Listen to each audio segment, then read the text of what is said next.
Okay, next question. You know, Vintage Viking, this is a long tag.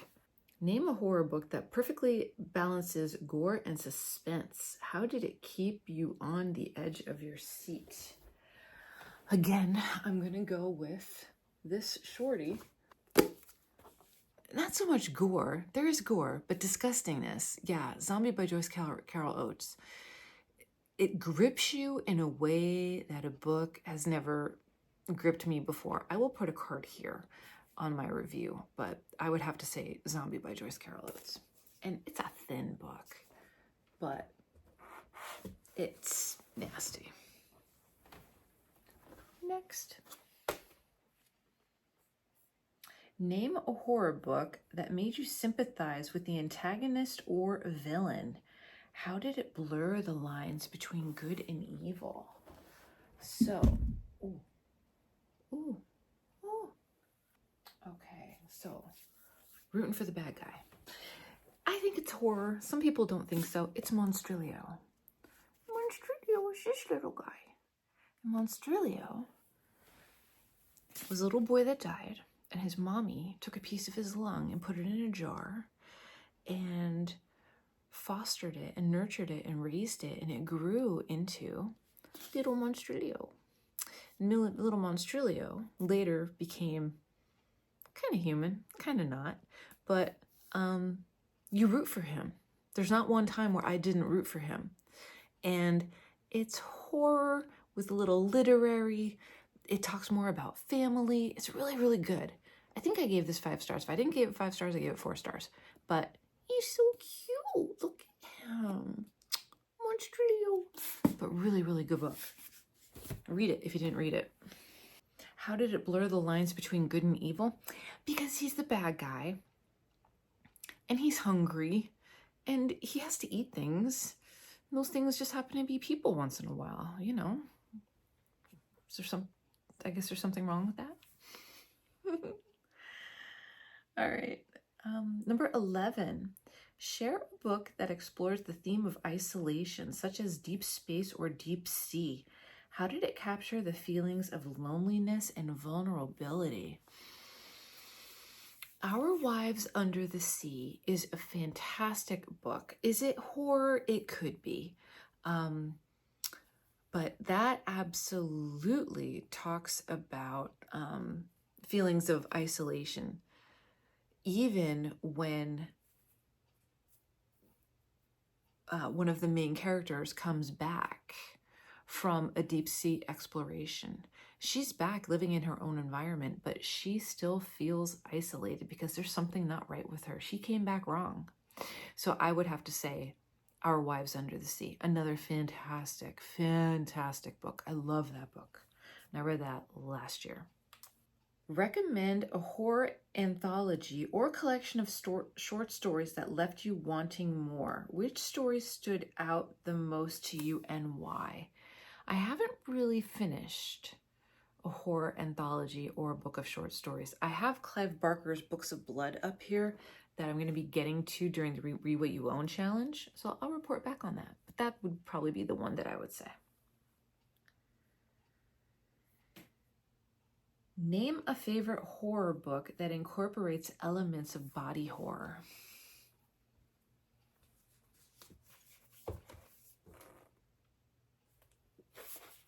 Poking Holes, our own Juan Valencia. Yeah. Enough said. If you read it, you know.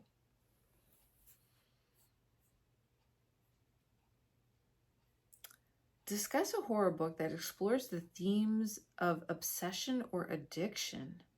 How did it delve into dark depths of the characters' minds and showcase the destructive nature of their obsessions? This book is covering a lot of bases. Zombie by Joyce Carol Oates.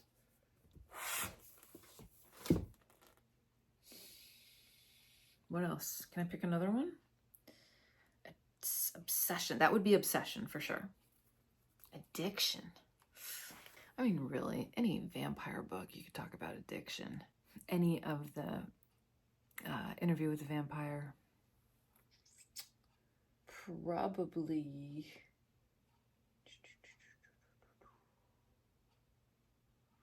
Obsession, also the Satan Sleuth series. That could be, because our protagonist is obsessed with uncovering what's going on. So that could be an option too. Yeah, any vampire book, right? What's not to be obsessed with? All right. Recommend a horror book for someone who has never read a hood or novel. I don't know what that means. Recommend a horror book for someone who has never read. So I'm going to recommend something of a book for someone that has never read horror before, like horror light. I would go with Sarah Gran, Come Closer. Recommend a horror book for someone who reads light horror. I would do The Gift of the Most Precious Substance by Sarah Gran. Someone who only reads mainstream horror, I would have to go with, and I haven't read him yet, I would have to go with Stephen King. Maybe Night Shift, the short story collection.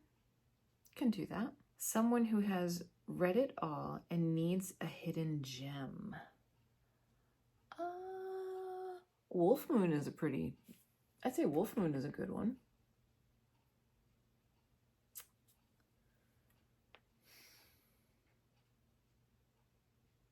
Hell House, if you never read Hell House, that's pretty good too.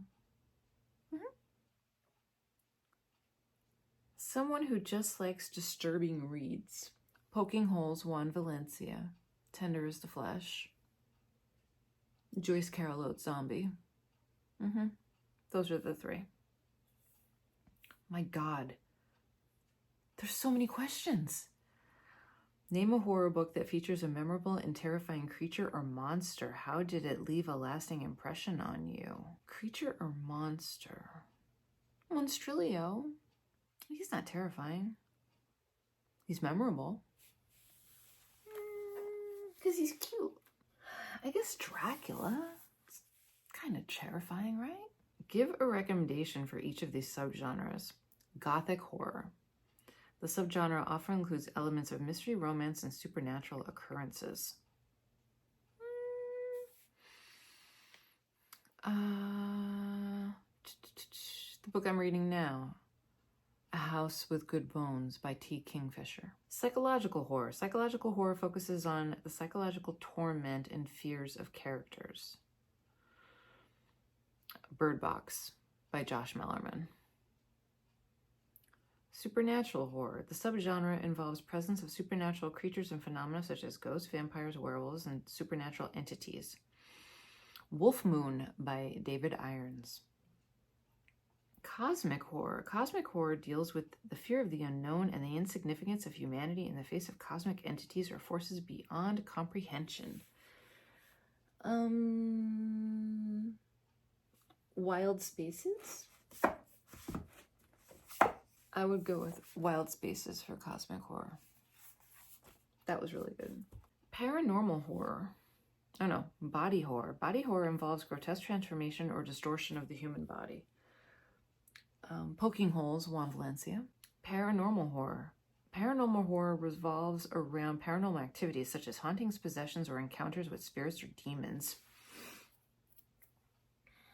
V. Castro.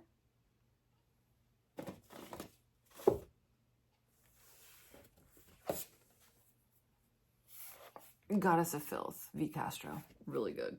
Zombie horror. The subgenre revolves around the threat of zombies, typically depicting a world overrun by the undead. I'm going to say Joe Pitt, Already Dead. There's a lot of zombies going on. Yep. Horror thriller. Horror thrillers combine elements of horror and thriller genre, often including intense suspense, action, and a sense of danger. I'm going to say Gift of the Most Precious Substance because it does have a thriller nature to it. I can't think of anything else offhand because it's late. Historical horror. Historical horror combines elements of horror with the historical setting or events. I'm going to go with Wolf Moon. I think that's it. I'm not a historical person. I'm going to go Wolf Moon. Lovecraftian horror. Inspired by the works of H.P. Lovecraft, the subgenre explores cosmic horror and the existence of ancient otherworldly beings that threaten humanity. I'm going to pass on the Lovecraftian because I really haven't read a lot of Lovecraft. Is that Lovecraftian? Ray Bradbury? Something Wicked This Way Comes? I'll say that. There's still so many. Oh my god. Vintage Viking, you're taking up all my camera space. All right. Haunted house horror. The subgenre focuses on haunted houses or buildings that are inhabited by ghosts, malevolent spirits, or supernatural entities. Hell House by Richard Matheson. That would be the one. Hell House. Monster horror. Horror involves the presence of monstrous creatures such as vampires, werewolves, or creatures created through scientific experiments. Wolf Moon, David Irons. Folk horror. Folk horror delves into folklore, myths, and rural settings to create a sense of dread and unease. I haven't read it yet. I just picked up a horror. I just picked up a folklore. I can't think of anything off the top of my head. Psychological thriller. While not strictly horror, psychological thrillers often contains elements of horror and suspense. Eco horror. That's just too many. I'm done. Yeah, okay. I'm not answering the rest of them. It's getting late. It's 11:30 at night. I gotta get to sleep. Okay. So that was the ultimate horror tag. Even though I didn't have answers for some of the questions, the last ones were folk horror, psychological horror, eco horror, and survival horror. So if you have books for any of those topics, leave them in the comment section down below. All right, I want to thank the Vintage Viking for tagging MJ in the original tag. Whew, we're at 37 minutes. I gotta edit this sucker. Whoa. All right, everyone, that is it here from me. I hope you are all doing well. Make sure that you are taking care of yourself so you can take care of others. And we will see you in our next video, whether that be sooner or later. So until next time, goodbye for now. Happy Halloween.